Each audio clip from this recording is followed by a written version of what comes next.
This is Center 2 Hands-on Footprints. In your box, you will have this big laminated sheet. It may not look exactly like this, but you will have a large laminated sheet that has different kinds of animal tracks on there, which the students can look at. You will also have stamps on here that are critter footprints. They'll have the animal on the top and then the footprint on the bottom.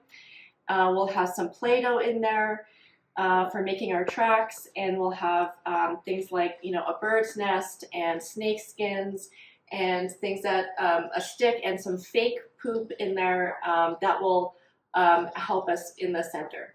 So the first thing that you can start with is to talk about what kinds of tracks animals leave behind and what they can observe with those tracks. So for instance, if you have hooves in there, you can talk about what the shape is, maybe how deep they are in the snow, and if that reflects, the weight of the animal or the size of the animal.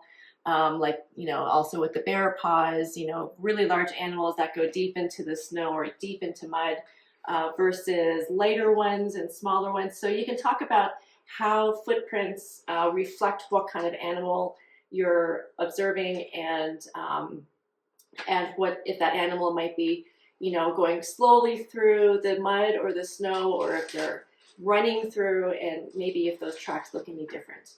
And then you can move on to talk about how us people also leave behind things in the snow or mud to show that we've been through an area. So footprints, other things we might leave behind, like candy wrappers, or things like that.